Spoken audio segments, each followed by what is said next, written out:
Welcome everyone to the annual Encore Learning member meeting. Thanks for coming today, and thank you all for voting. We had a quorum for the voting, so that turned out well. I'm going to turn this over now to Marty Sudam, who's going to give you the Zoom instructions. Over to you, Marty. Hey, thanks, Tom. This will only take a minute or two. Most of you are used to this because of what we've done all the last 2 semesters in Zoom. But it would be nice if you would put your first and last name in the participants dialogue, the instructions of how you do that. I think you probably know those by now, but if you're signed in as iPad, it might be nice for us to be able to identify names. This is a Zoom meeting, not a webinar. So you'll be able to see other folks, and it is being recorded, and it'll be uploaded to our YouTube channel so that you could look at and view it later.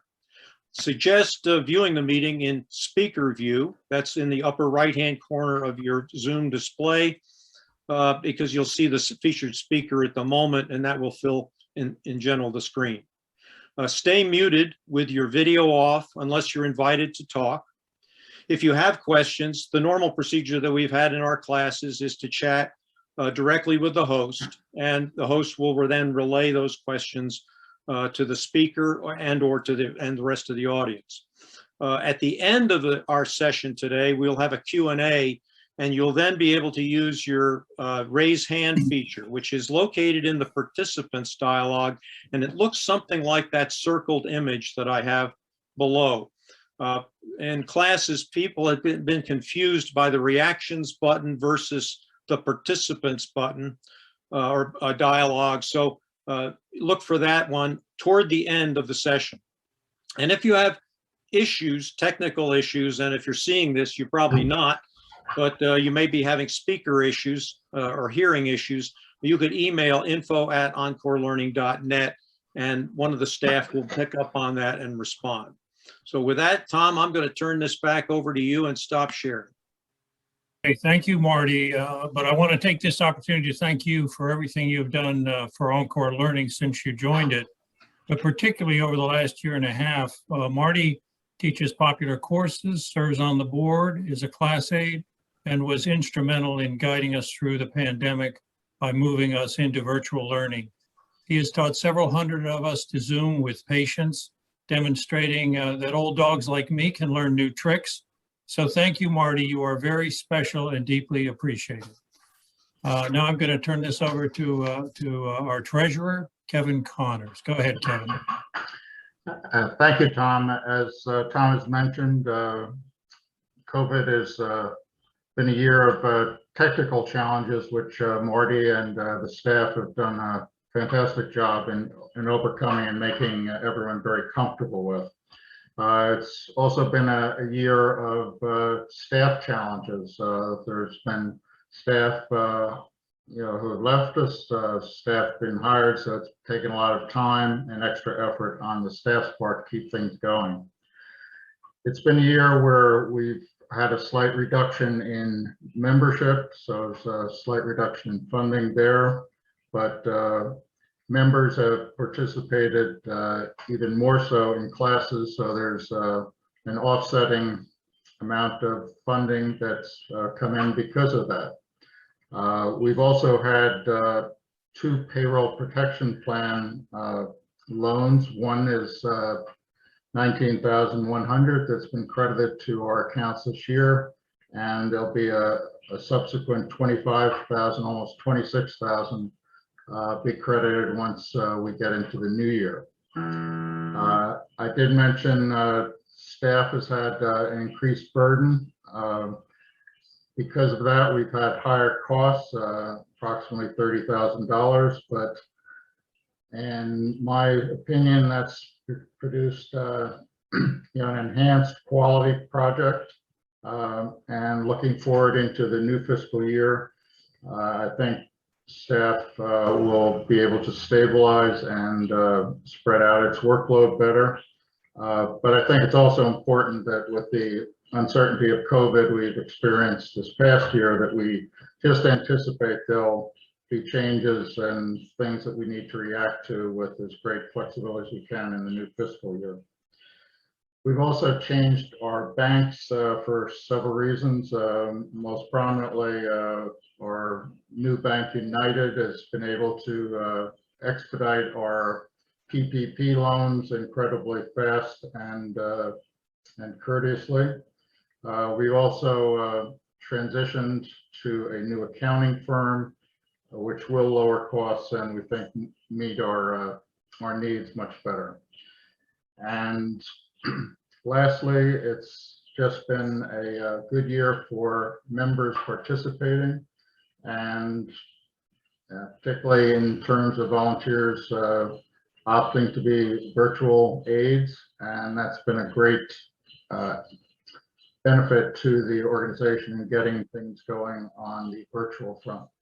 That's it, Tom. Thank you, Kevin.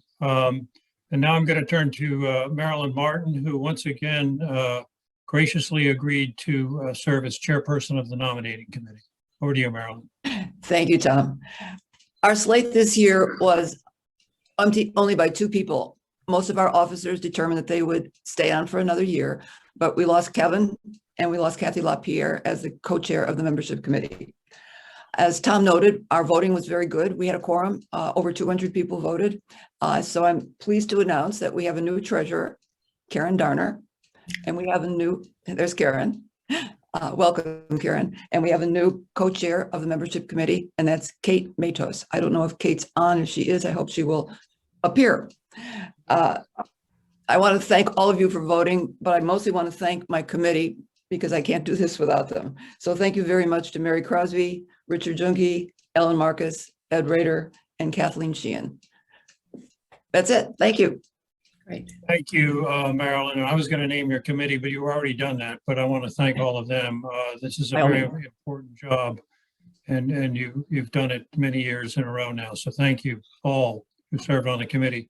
I want to congratulate our 2 new board members, Treasurer Karen Darner, who you see, and membership co-chair Kate Matos for their election, and thank them for volunteering to serve on the board.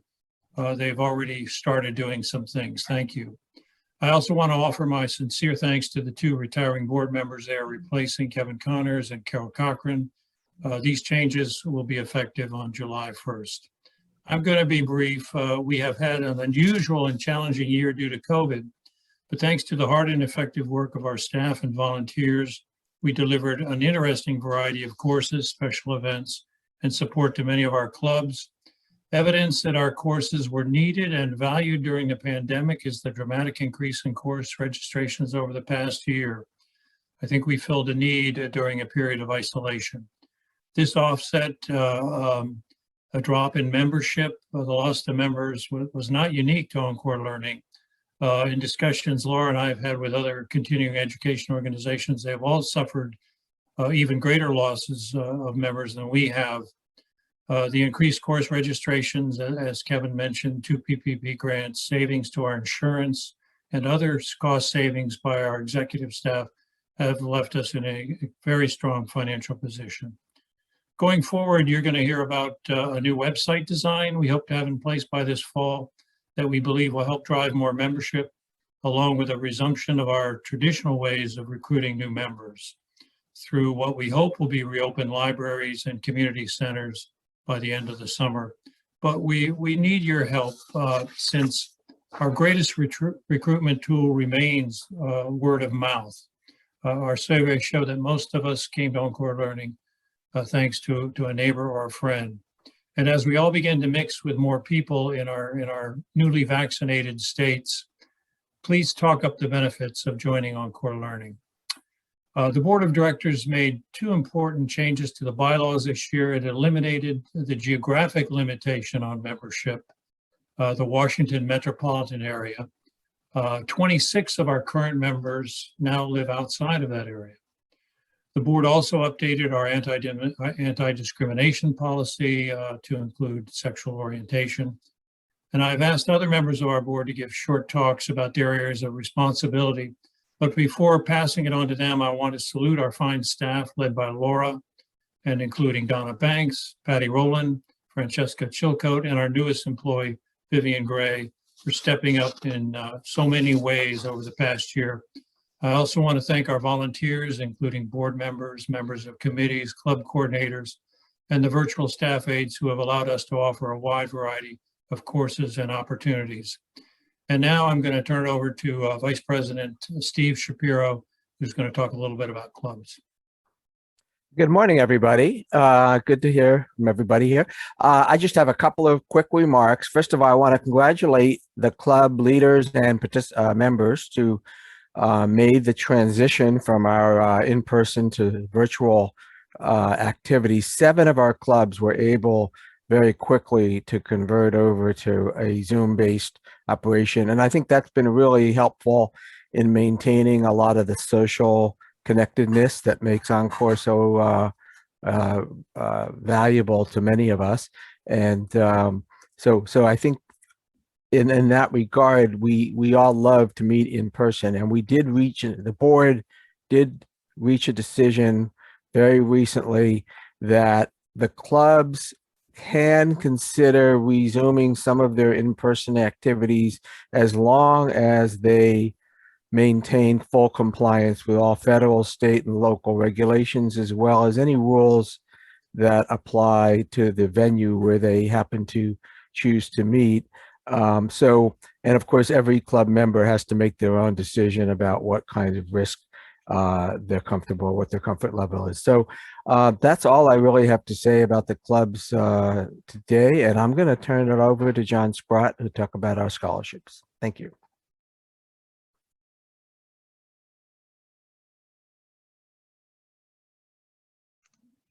Good morning, everybody. It's a great pleasure for me to relate to you that this year the board made the decision to unanimously rename the Encore Learning Youth Scholarship Fund in the name of Arthur W. Gosling Scholarship Fund. Art, as you know, was our president and passed away in the past year, and this is a fitting tribute to his service, not only as president but before.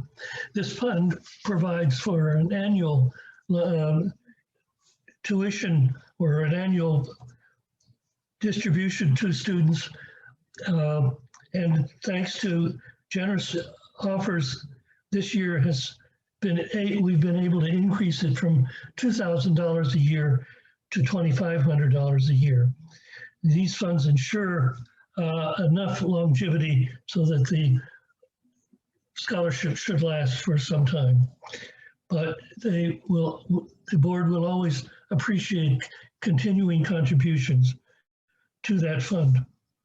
As a part of Encore Learning's ongoing philanthropy in Arlington, we also give grants of $1,500 each to the Alliance for Arlington Senior Programs and to the Janice Gentry Fund at the Arlington Public Schools.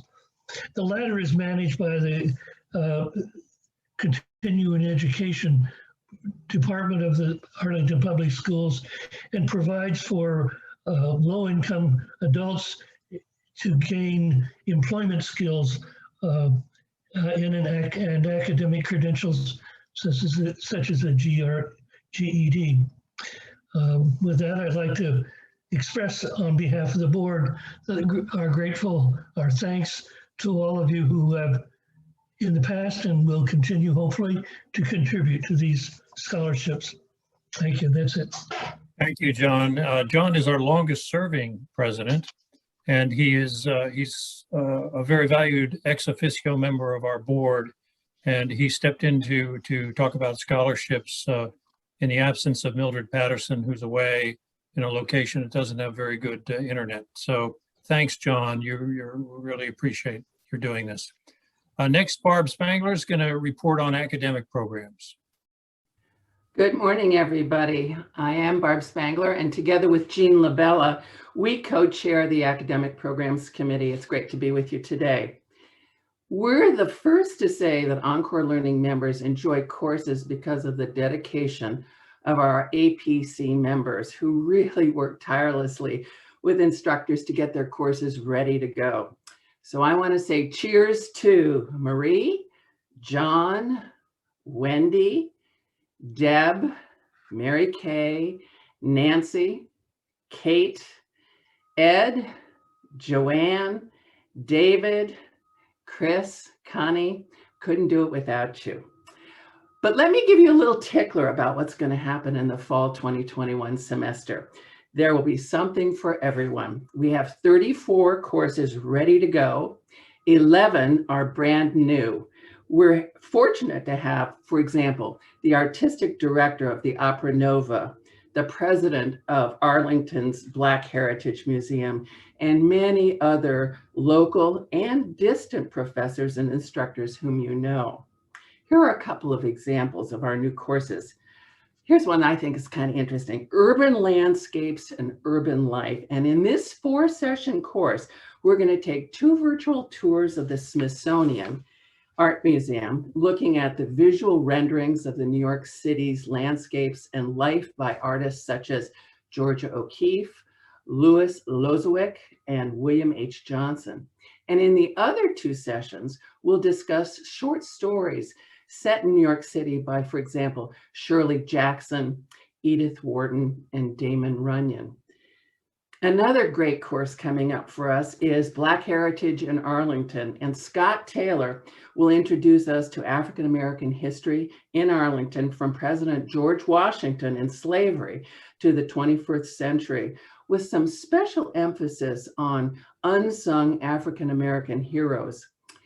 In this class, we'll cover basic facts, concepts, themes, concentrating on diversity, labor, and individual freedom as special features of the modern American experience. Here's another great one: Charles Dickens' Bleak House. And although Dickens is, this is not his best known novel, Bleak House is among the most compelling, part mystery, part love story, part social commentary. And the course will run for 4 sessions over 7 weeks to make sure that attendees have plenty of time to digest this 900-page classic, which in Dickens' time would have been done through suspenseful monthly installments. Here's another good one, Stage-Wise. And in this course, we're going to take a look at how the theater works from the perspective of theater professionals. We'll have an insider's experience with different aspects of producing a play, from directing to writing to acting, as well as set and costume designs, lighting, and sound. The course will include, pardon me, the perspective of the theater critic, as well as the health and economic benefits of the theater to the community. And as just one last tickler, opera, learning to love it and learning it and loving it. And it's going to be a fun introduction to opera, the history and voices of operas. Think ABC, Aida, La Boheme, Carmen, and The Barber of Seville and Traviata. What makes her, how does an opera come together? And what's the life of a career opera singer? And what's the business of opera, and how does an opera company run? And if you've attended opera, you probably will have some ideas on what people who haven't attended opera should think about and look forward to. So I think that sounds like an interesting one as well. And we've got 29 more courses waiting just for you. So let us know if you have any suggestions for spring 2022, because believe it or not, we're already starting to plan. So thanks, Tom. Thanks, Barb, and thanks to your committee. This year, I've heard from so many of our instructors and lecturers of how well your committee members do in helping them prepare for their classes. So thanks to you and all the members of your committee. All right, we're going to turn now to Gail Masseau, who's going to report on Class Aides, a very important element of Encore learning. Gail, over to you. Hi, good morning. It's great to have you all here this morning. I don't know how you're going to choose those courses because everyone sounds great. And as Thomas said, we can't run them without the help of our volunteer class aides. So first of all, we would like to thank our class aides who have assured the success of Encore learning this past year. and our professional staff who has helped us navigate, train us, etc. They've been by our side all along. So thank you, thank you. If you've ever thought about volunteering as a class aide, this upcoming session is a perfect time to step up. Being a class aide is a chance to serve. It's an opportunity to use your talents, to hone your skills, and learn some new ones. It's really all about opportunity. It's a chance to meet and work with community members and get to know the instructors. And there are other perks too. And as you just heard, we'll have about 35 new great classes offered in the fall. Some will be virtual and some possibly in person. Consequently, we will need 70 volunteers, new and seasoned, to lend support to our instructors and to help class members have a smooth experience. What do class aides do? They provide pre-course information, audio-visual assistance, and classroom support. Aides keep attendees up to date with class logistics, manage the attendance sheet, and may help with sharing screens or audio-visual equipment. And they manage chat and questions. But don't be cowed. We have a ton of training sessions over the summer for Zoom classes and rehearsals with the instructor. There'll be a training session in the fall for in-person classes if they materialize. Don't dare, not sure, cowed by the specter of a technology. We try to pair newbies with seasoned volunteers. You'll receive all the detailed information you'll need, and we will have the support of professional staff throughout the semester. What more can you ask for? Please do join us and encourage your friends to do so too. If you're willing, please drop us an email at info@encorelearning.net and help make this fall a whopping success as you've made this year one. Thank you so much. And now thanks, Tom, and let's turn it over to Steve Spangler. I'm the chair of the IT committee, and I've been on the committee now nearly 9 years.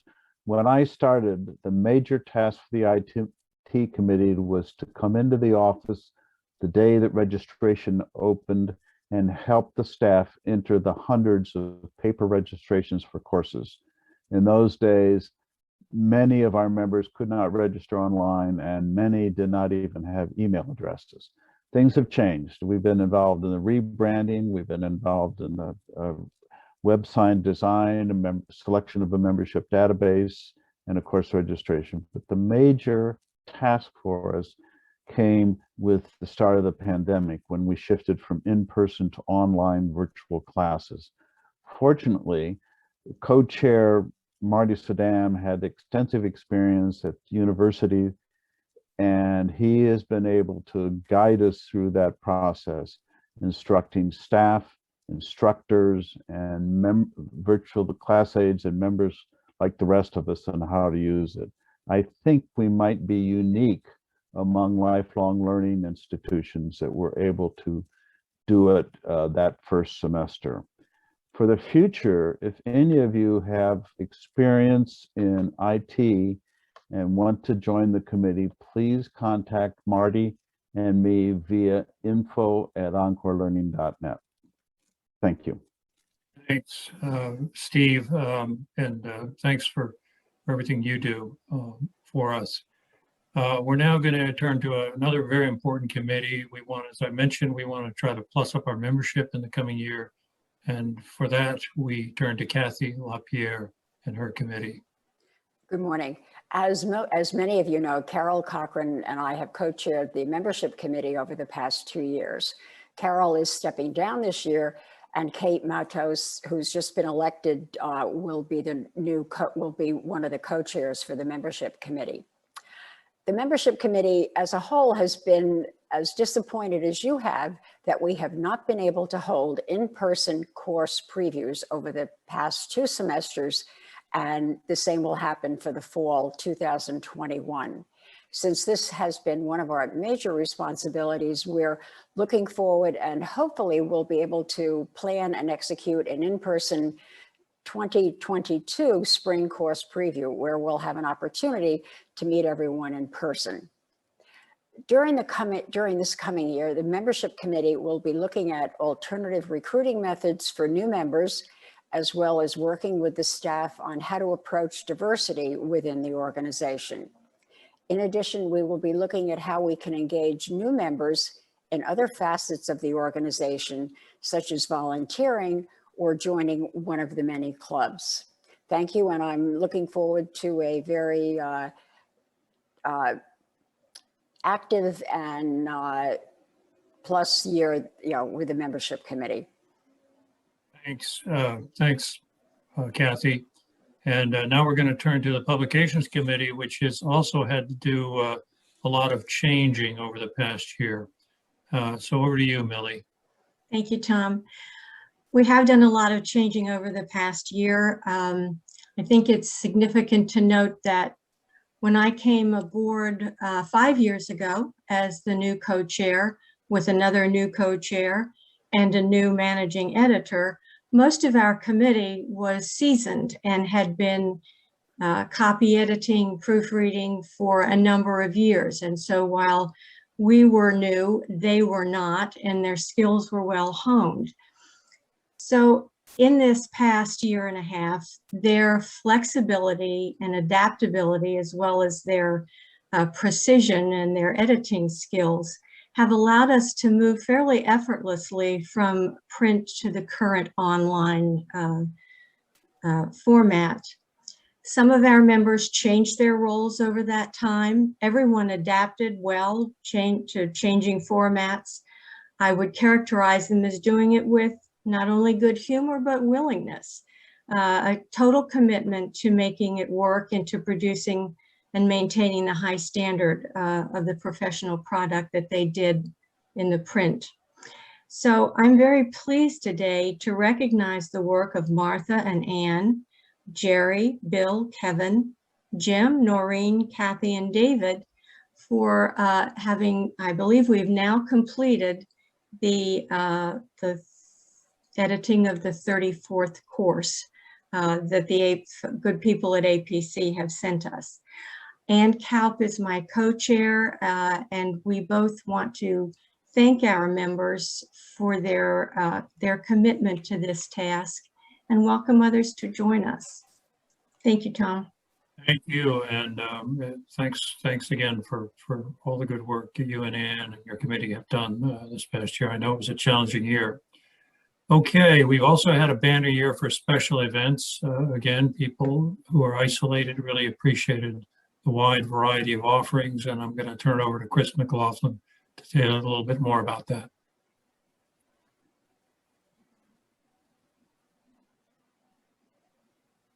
Okay, now you can actually hear me. How about that?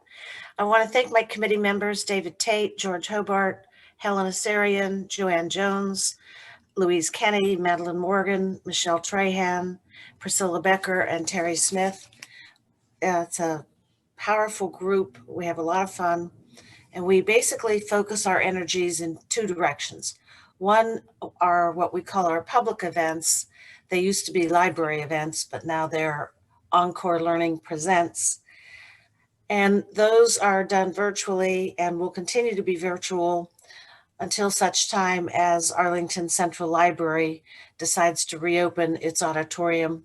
But I'll tell you, we have better turnout virtually than we did when we were in person.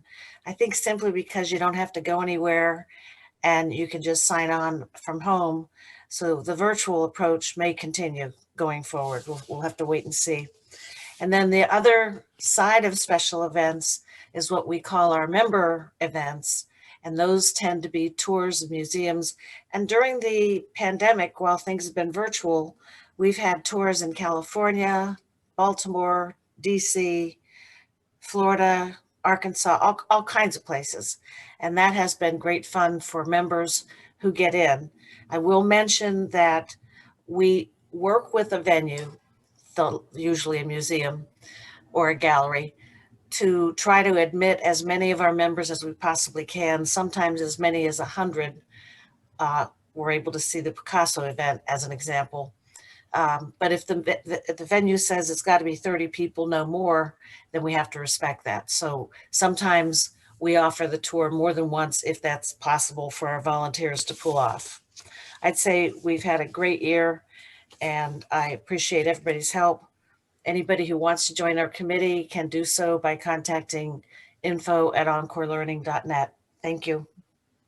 Thank you, Chris. And I must say, you and members of your committee seem to have an awful lot of fun. So if you want to have some fun, join the committee. Well, we've got George Hobart. What can I say? Okay.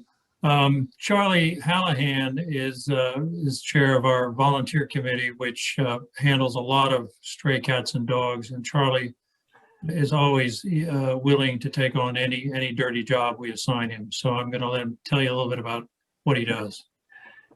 And I'm not even an animal lover either, Tom. Yes, as you're all probably aware now, Encore Learning exists because of it's a volunteer organization, and it's all run by volunteers. So what should you do if you're interested in becoming a volunteer?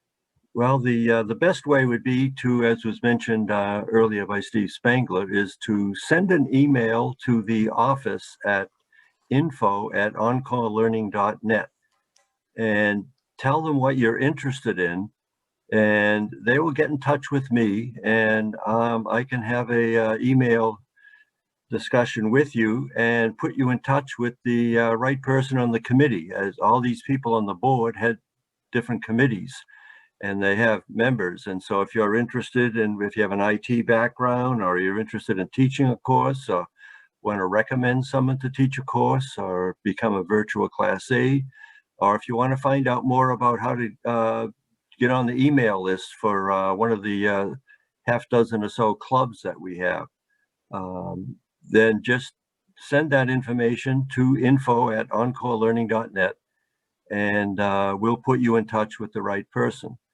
And if I can put in a plug for the travel club is meeting tomorrow, and Dick Junkie is going to be talking about his trip to Rio de Janeiro. If you happen to have taken his course on the Brazilian composer Jobim, then he's going to tell us what he found out in Rio on that topic. So thanks, Tom. Thank you, Charlie. All of us who are on the board and who volunteer, our jobs are made so much easier by having an outstanding executive director in Laura Polari-Welbys. We are so lucky to have her, and I'm now going to turn it over so she can give a report. Thanks, Laura. Thank you so much, Tom. It's so great to see you all. Wonderful board members. It's been such a pleasure to work with you. I especially want to also thank Kevin Connors for being an outstanding treasurer, and Carol Cochran for serving as membership co-chair. And I look forward to working more with Karen Darner and Kate Matos. It's going to be a great year coming up. I really just wanted to take a moment to thank all of you. We have over 150 volunteers, volunteer instructors, volunteer class aides, volunteer committee chairs. You're all so incredibly valuable and provide all of the content. Just listening to Barb talk about the courses coming up for the fall makes me just so excited. But do you know that over the past year, with our 66 courses that we offered, there were actually 382 class sessions held on Zoom. And with those, we had over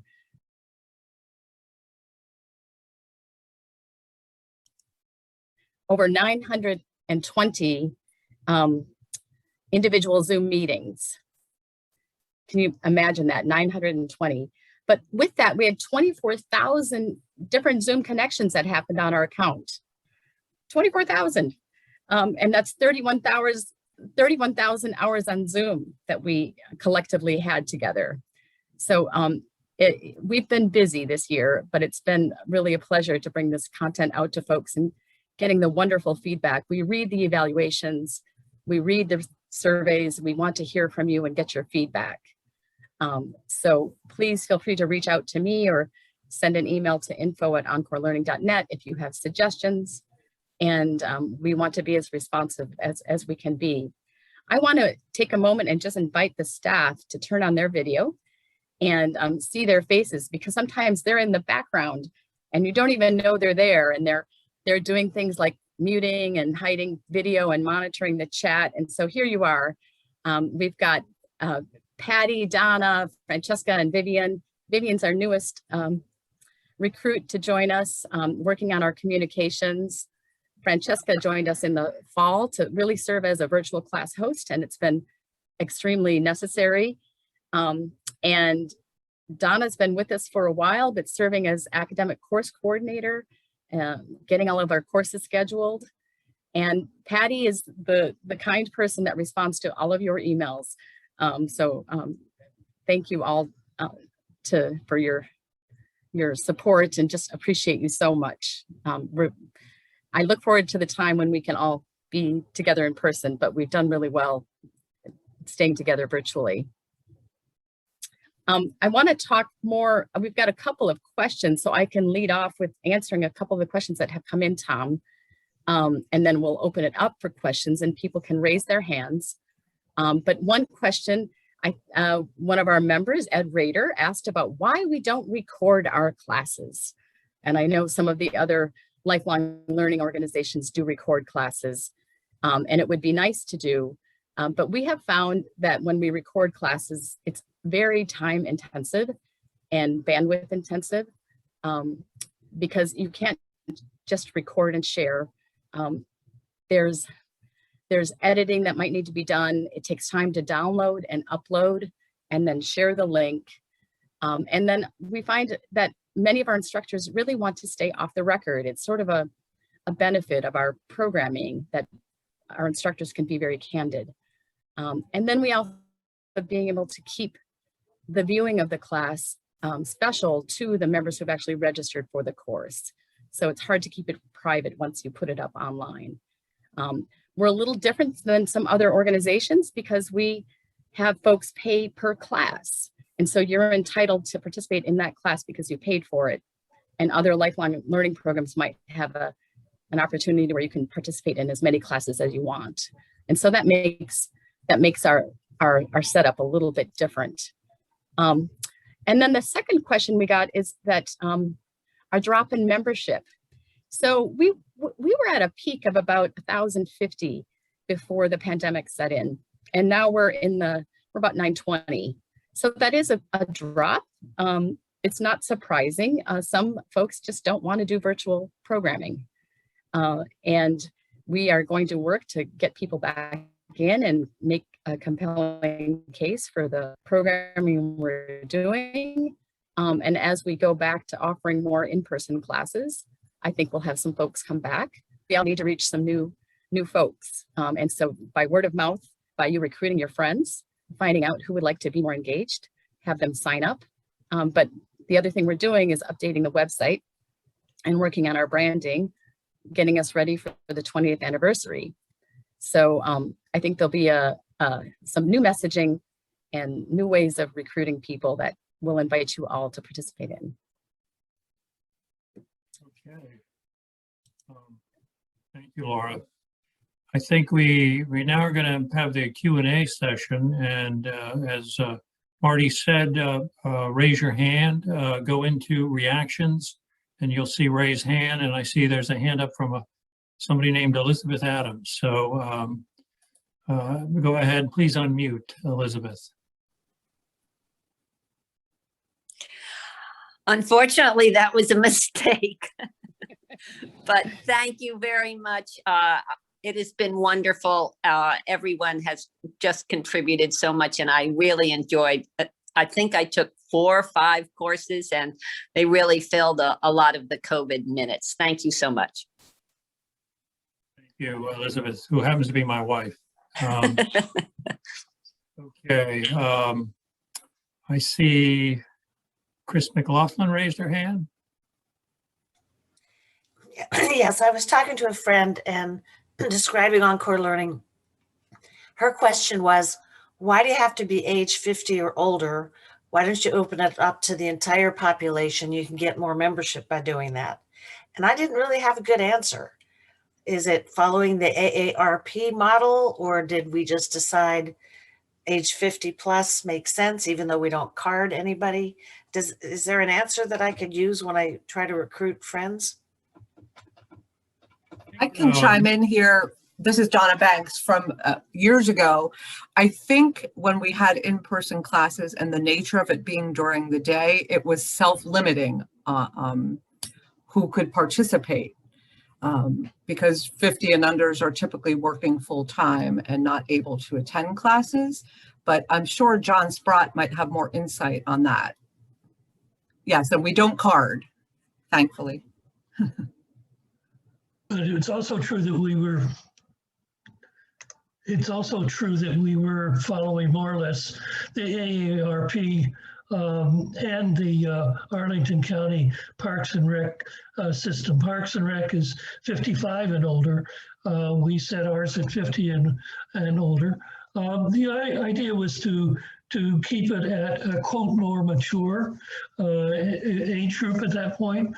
I will point out that all the other lifelong learning organizations that existed back in 2000, 2002 were similar. They were almost all 50, 55 and older. Again, the concept being to seek the older, relatively older. That older is getting younger all the time. But again, it's also a part of coherence, common cultural, common educational backgrounds, and so on. You begin to extend it much more, you begin to change that. Thanks, John. Yeah, we don't actually card people though. So don't worry, if you're only 49, you could probably sneak in, or even younger. Okay, let me just add a few words while I'm waiting to see if there are any more questions. People want to know, are we going to have in-person classes this fall?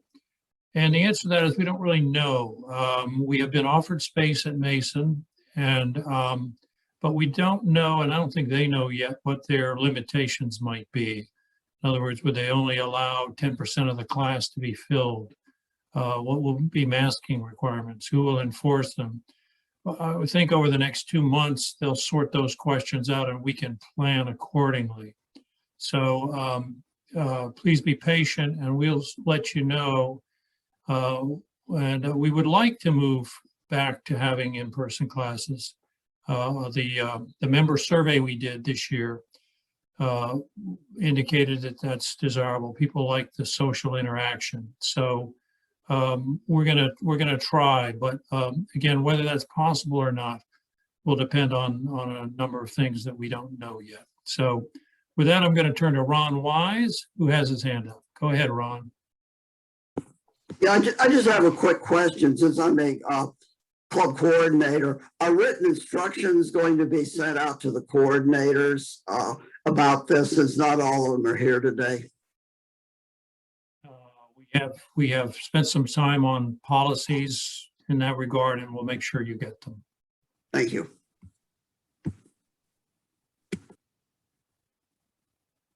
Anybody else? Okay, well, this has been done in 45 minutes. So with that, I want to thank everybody and see if there, Laura, do you want to say any last words? Yes, I just saw one other question come in about the class media and viewing that on our online registration site. We do know that people have challenges viewing the media on other devices. We are working with the developer, trying to figure out a solution. We keep pressing them and know that we'll be happy to help you, email you documents if you can't view them on the device that you have. The other item was asking about, well, couldn't we just put the recording link up on the class media? But if we share it there, it's still very easy to share a YouTube link with somebody else. So it makes it hard to keep it unique to folks that will be, that are only registered for the class. I do want to mention also that the fall 2021 fall course preview is going to be online on Zoom, and it is going to be on Thursday, August 26th at 10 a.m. We have found that sharing the instructor video presentations via the Zoom format has worked really well. And all of those videos become available after the preview, so you can watch the instructor videos at your leisure as well. So that's set Thursday, August 26th at 10 a.m. And if you want to get involved as a volunteer, you heard many great pitches about what volunteers do at Encore Learning. Sign up and be a virtual class aide, or get on the academic programs committee and plan the courses, or help the publications committee make very interesting course descriptions, or get involved with a club. So stay with us.